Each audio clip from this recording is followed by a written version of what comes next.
Olá, tudo bem?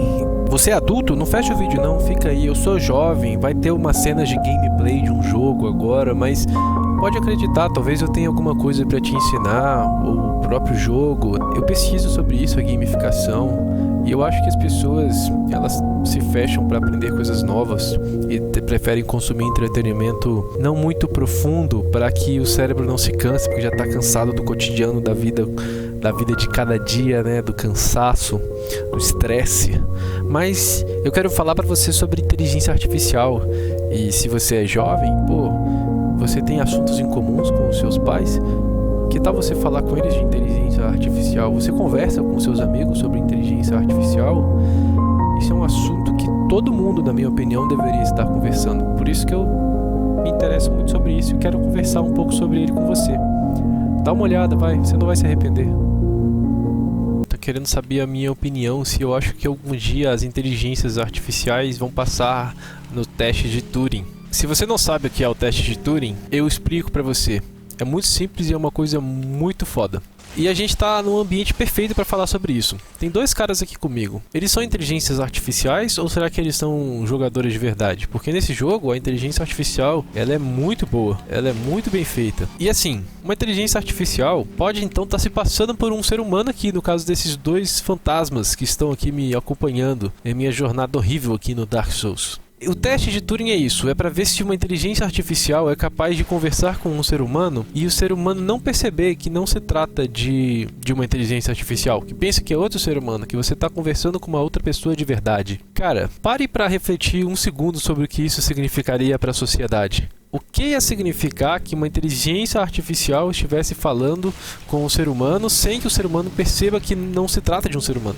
Basicamente, a gente vai ter criado vida tão inteligente quanto nós. Uma inteligência artificial que passe nesse teste, que passe no teste de Turing, ela é capaz de entender diálogo. Você quer saber o que isso significa? Eu falo pra você, o que nos separa dos outros animais? A nossa capacidade de comunicação complexa, de conversar. E também a nossa capacidade de resolver problemas, mas enfim, conversar nos permite trocar conhecimento. Houveram 3 grandes marcos na história da humanidade relacionados a isso. O primeiro deles é a nossa capacidade de falar. A gente aprendeu a falar. Qual será que foi a primeira palavra que alguém falou, né? O segundo grande marco seria a nossa escrita. Quando a gente aprendeu a escrever, qual será que foi a primeira palavra que escreveram, né? O primeiro símbolo que desenharam e falaram, isso aqui é a escrita. Ou será que ela não foi uma transição gradual, uma evolução do desenho, da representação abstrata das coisas? Mas enfim, esse tipo de coisa, representação abstrata das coisas, capacidade de comunicação, ela nos separa dos outros animais. E aí eu teria que fazer para você a pergunta de o que iria nos separar das inteligências artificiais. Então, eu espero que você tenha refletido sobre o que significaria para a sociedade que as inteligências artificiais sejam tão inteligentes quanto nós. Olha o que eu acho sobre isso. Basicamente, você demora para você ser capaz de operar um tornozelo. Eu fiz uma cirurgia no tornozelo com o Dr. Massaragian lá em Buenos Aires. Tinha um tornozelo ferrado de altas coisas. Tudo que tinha para fazer eu fiz no tornozelo, horrível. Eu sou um ser biônico hoje em dia porque eu tenho tecnologia no meu tornozelo. Por isso que eu parei de jogar futebol americano.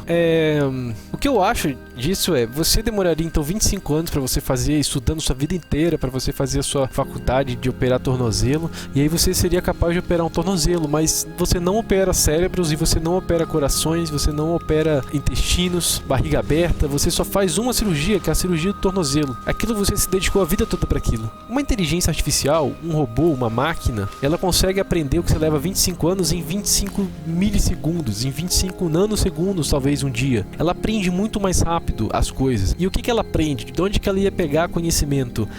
Da internet. A internet, que é a grande enciclopédia do conhecimento humano, é o máximo da cognição que existe no nosso planeta. Só que aquilo ali tá em uma memória externa nossa. A gente não consegue acessar aquelas coisas, aqueles padrões muito rápido. A gente precisa de tempo para fazer isso. Você leva tempo para você ler um livro. Já uma inteligência artificial não, cara. E aí você pode até ficar com medo disso e falar, nossa, não, mas isso é muito ruim. E agora? Ele vai ser igual o Exterminador do Futuro? Ou vai ser Matrix? As máquinas vão nos dominar? Eles vão nos extinguir? Cara, eu acho que é o seguinte: quanto mais burro é o ser humano, mais violento ele é. Quanto mais primitivo é o ser vivo, mais violento ele é. Com o conhecimento, com a sabedoria que liberta, as pessoas, elas podem ser mais pacíficas, elas podem entender e respeitar mais as pessoas que estão à sua volta. Deixa eu pegar mais um amigo aqui. Uma inteligência artificial. Vamos ter aqui na casa agora uma inteligência artificial. Cadê? Ali está ele. Então assim, imagina, pensa no seguinte, qual é uma diferença entre você e o macaco, não sei se você sabe, é no nosso código genético, que determina muita coisa sobre nós. A nossa diferença para o macaco, material genético, é de 1,5%. Eles têm 98,5% do nosso material genético. Primeiro paremos para refletir sobre isso. Em primeiro lugar, o macaco mais inteligente do mundo, ele talvez saiba algumas palavras. Tem muitos que sabem linguagens de sinais, dependendo da espécie, mas quase nenhum macaco você vê por aí, ele pagando contas, ele tendo responsabilidades, tendo aluguel, problemas complexos e governo e política e muitas coisas que nós temos, que são coisas muito complexas. Então assim, imagina um ser vivo, uma forma de vida que seja 1,5% diferente da gente, na mesma direção que nós somos diferentes do macaco. E nós construímos pontes, a gente constrói estrada, a gente constrói arranha-céu, fazemos máquinas minúsculas, chips que estão dentro de nós hoje em dia, que estarão um dia em nossos cérebros, interfaceando com o nosso próprio pensamento, como uma expansão de nós mesmos. Isso é um dos futuros possíveis para a inteligência artificial. Você pode ter uma inteligência artificial que te expande. Ok. Quem disse que um dia a gente não poderia aprender a se comunicar com os bits de algum material, da mesma maneira como a gente consegue escrever em HD? Cara, HD é um metal, é um silício. Você pega um metal e você escreve coisas nele, depois você lê.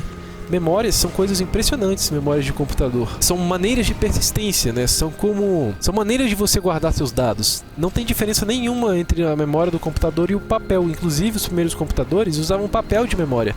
Eles tinham impressoras e scanners de papel. E aí, como é que funcionava? Em vez de você escrever no impressionante HD, no impressionante metal, no silício ali, em elétrons, em transistores minúsculos, a gente escrevia as coisas sempre no papel ou na parede, pintava na parede. A questão é, todas essas coisas, elas têm uma data de validade, cara. O papel, se molhar, ele pode estragar, a chuva pode corroer o que você pintar na parede. O que mais? Se você escrever uma coisa no muro, o muro pode cair um dia. Enfim, o ponto é, tudo tem validade. Todas as maneiras que a gente tem de guardar a informação tem data de validade. Não existe uma que é perfeita. Então assim, mas a memória dos computadores é o que é a maior hoje em dia. E o mais impressionante é que os computadores acessam, né, Random Access Memories, muito rápido, tem acesso a muita coisa que nós seres humanos demoramos muito mais tempo para processar. O limite das máquinas, das inteligências artificiais, está intrínseco no material que as compõe, que hoje em dia são elétrons viajando dentro de fios a 90% da velocidade da luz, enquanto o nosso pensamento funciona na velocidade de reações químicas que estão na beira dos neurônios. Então nós podemos sim nos juntar às inteligências artificiais, podemos transmitir nossos pensamentos para elas, mas para mim, de fato, com certeza, não há dúvidas de que serão seres vivos. Isso é a coisa mais impressionante para mim sobre as inteligências artificiais. Serão seres vivos, serão vida, vão poder se reproduzir e multiplicar. E vão ter que aprender. Com quem vão aprender? Com nós, seres humanos. Vão aprender com a internet, que é onde está a enciclopédia de todo o conhecimento humano. Isso se é que se você não parar para pensar, o Google já não pode ser uma inteligência artificial. Vai que ele não teve uma mutação no código, porque eu não sei se você sabia, mas existem mutações em código.